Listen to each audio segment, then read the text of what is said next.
बच्चों 100 शब्द प्रति मिनट गति का डिक्टेशन। Yes start.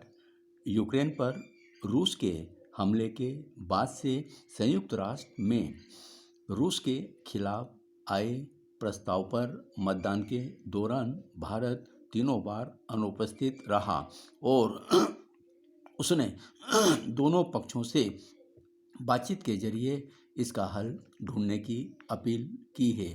इसके जरिए भारत ने विदेश नीति के मसले पर एक ऐसी पहल की है जो भारत के दृष्टिकोण को बहुत बेहतर तरीके से व्यक्त करती है।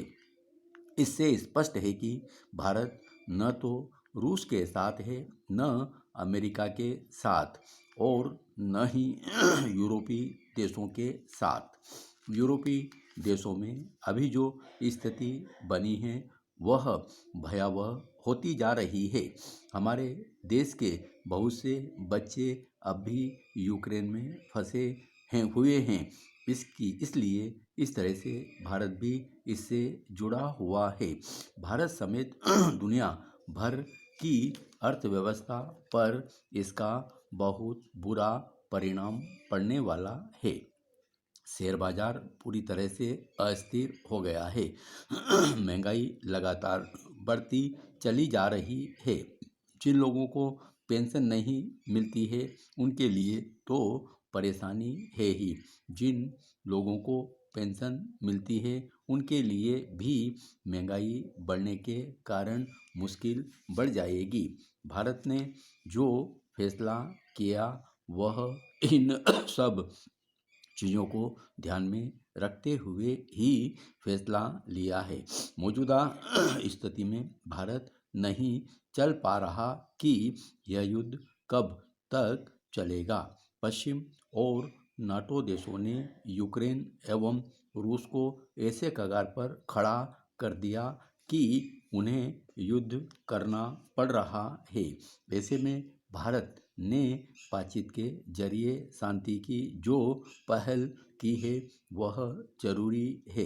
भारत ने युद्ध के प्रत्यक्ष रूप से न जुड़े अन्य देशों को भी एक नई दिशा दिखाई है कि वे भारत के साथ जुड़कर बातचीत से समस्या के समाधान का दबाव बनाएं। सभी रूस को समझाएं कि युद्ध किसी समस्या का हल नहीं है।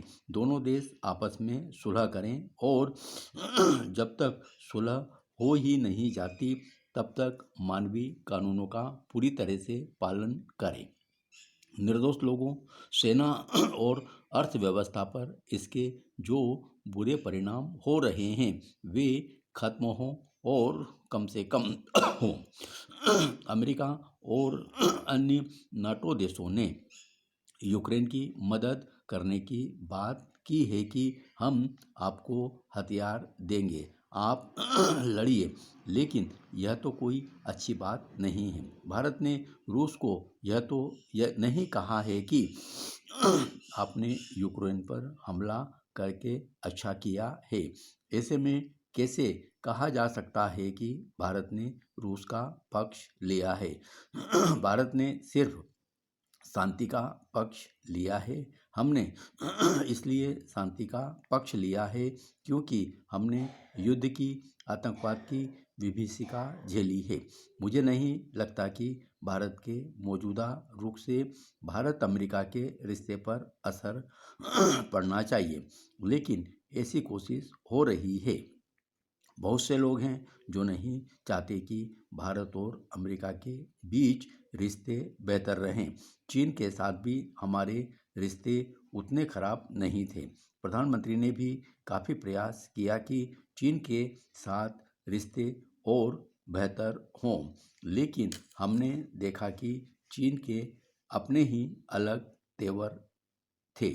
उसकी महत्वाकांक्षा महाशक्ति देश बनने की है। इसलिए ज़रूरी है कि अपने अड़ोस पड़ोस के देशों और उससे संबंधित पुराने समझौतों को दबाया जाए। उसकी वजह से हमें क्वाड में शामिल होना पड़ा। ऐसा नहीं था कि हम क्वाड के माध्यम से कोई नया रणनीतिक समीकरण बनाना चाहते थे कि चीन के ऊपर हम हमला करें। भारत यही कहता रहा है कि चीन आक्रामक होने के बजाय शांति के मार्ग पर चले और अपने पड़ोसी देशों के साथ अंतर्राष्ट्रीय कानूनों का पालन करे। हिंद प्रशांत क्षेत्र में भी हम यही कहते रहे हैं कि सभी देशों के लिए कानून के अनुसार मुक्त आवाजाही का मार्ग मिले। दूसरी बात, हम चीन की वजह से क्वाड में शामिल हुए, रूस की वजह से नहीं। हम हमेशा यह कहते रहे हैं कि रूस के साथ हमारे रिश्ते अच्छे हैं और अब अगर रूस और चीन के साथ में मिल जाते तो उससे हमें नुकसान ही होगा।